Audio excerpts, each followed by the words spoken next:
గతంలో మావోయిస్టులు చర్చలకు ప్రతిపాదన పెట్టినప్పుడు కావచ్చు, ప్రభుత్వం వైపు నుంచి చర్చలకు ప్రతిపాదన వచ్చినప్పుడు కావచ్చు, మావోయిస్టులు ఒప్పుకొని చర్చలకు ముందుకు వచ్చిన సందర్భాల్లో కావచ్చు, ఇప్పుడు తాజాగా కాల్పుల విరమణ శాంతి చర్చలు చేద్దామనేది అయితే ప్రతిపాదన మావోయిస్టుల నుంచి వచ్చిందో, ఇవన్నీ కూడా మావోయిస్టులు బలం తగ్గిపోతున్న క్రమంలోనే ఇలాంటి కొత్త ప్రతిపాదన పెడతా ఉన్నారు. కాల్పుల విరమణ కాగానే వాళ్ళు మళ్ళీ రిక్రూట్మెంట్స్ చేసుకొని దళాల బలాన్ని పెంచుకొని మళ్ళీ ప్రభుత్వం మీద అదే హింసాత్మక చర్యకు దిగుతా ఉన్నారని చెప్పేసి ఒక వాదన కూడా వినిపిస్తుంది. అందులో నిజం ఎంత అంటే ఒక ప్రజాస్వామ్యం పైన ఒక విశ్వాసం లేని వాళ్ళు, ఒక రాజ్యాంగం పైన ఒక విశ్వాసం లేని వాళ్ళు, ఆర్టికల్ 19 ఆర్టికల్ 21 మీద నమ్మకం లేని వాళ్ళు, జీవించే హక్కు మీద నమ్మకం లేని వాళ్ళు, లేదా ఫాసిస్టు చర్యలకు పాల్పడే ప్రభుత్వాలు ఏం ఆలోచిస్తున్నాయి?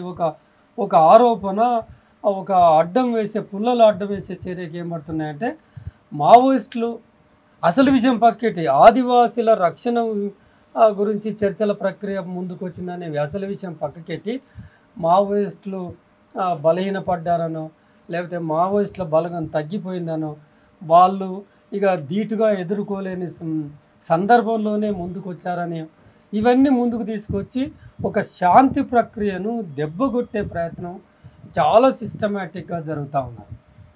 ఆ పార్టీ కానీ, ఆ పార్టీలో వెళ్ళటం కానీ, మనం చూసిన మేరకు, బయట నుంచి మనం చూస్తున్న మేరకు, విశ్లేషిస్తున్న మేరకు, వాళ్ళు ఏదో బతికి మేము మళ్ళీ వచ్చి రాజ్యం ఏలుతామనే దాంతో ఏం రాలేదు. మీకు చూసే ఉంటారు, పోయేవాళ్ళు వాళ్ళ ఇంటర్వ్యూస్ చెప్పే పోతుంటారు, మేము పోతున్నాం, తిరిగి వచ్చేటప్పుడు సాపలు చుట్టుకొని వస్తాం.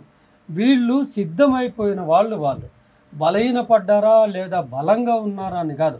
బలంగా ఉన్నప్పుడు కూడా శవాలు లేచినాయి. 2 రాష్ట్రాల్లో, భారతదేశంలో ఉధృతంగా ఉద్యమాలు నడుస్తున్నప్పుడు కూడా అప్పుడు కూడా ఎన్నో శవాలు కావటానికి సిద్ధమైన వాళ్ళని ఇక బలహీనపడ్డదని ఒక సందర్భం, లేదా బలంగా ఉన్నదని ఒక సందర్భం.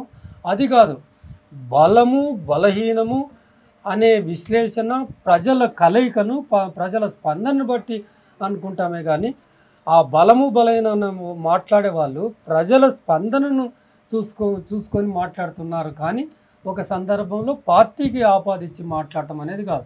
3 అంశాలు ఉంటాయి: ప్రజా స్పందన, ప్రజా చైతన్యం, ఆ చైతన్యానికి మూలమైన ఒక పార్టీ ఉద్యమం, ఆ తర్వాత ఆదివాసీల కేంద్రంగా ఉన్న ఆదివాసీ ప్రాంతాల్లో ఆదివాసీల రక్షణ, సామాన్యంగా మనకు బయటి ప్రపంచంలో మైదాన ప్రాంతంలో ఉన్న సాధారణ ప్రజల రక్షణ.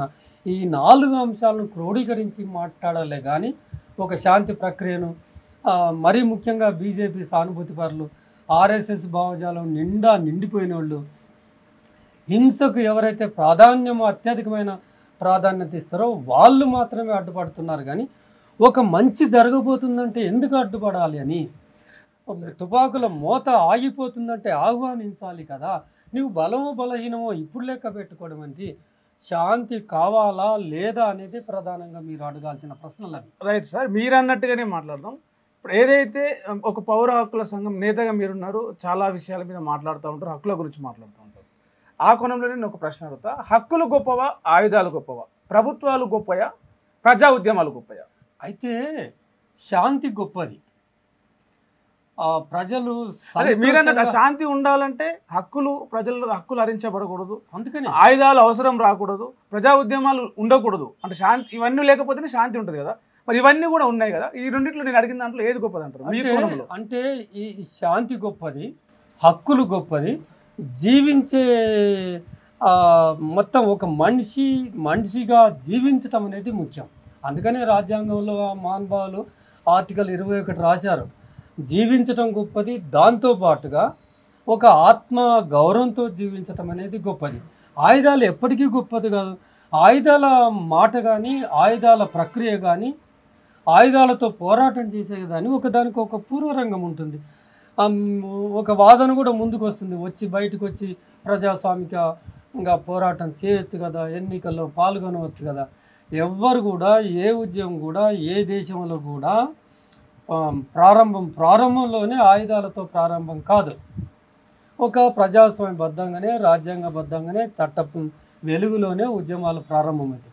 ఉద్యమాలను ఆహ్వానించండి, ఉద్యమాలను కనీసంగా సంయమనం పాటించండి రాజ్యమే. ప్రపంచం మొత్తం చరిత్రలో చూసుకోండి, హింసకు నాంది పలికేది సాయుధ తెలంగాణ పోరాటంలో కానీ, ఇంకే పోరాటంలో కానీ, నక్సల్బరీ ఉద్యమంలో కానీ, ఏ పోరాటం తీసుకున్నా ప్రజలు మా ప్రాణాలు ముందే ఇద్దేద్దామని ఎవరు ఎందుకు ముందుకు వస్తారు? ప్రతి ఒక్కరికి ప్రాణం మీద ఆశ ఉంటుంది ప్రతి ఒక్కరికి. ప్రపంచంలో ఏ మూల ఏ క్షణం ఏం జరుగుతుందో వేగంగా తెలుసుకోవడానికి తొలి వెలుగు వాట్సాప్ ఛానల్ని ఫాలో చేయండి.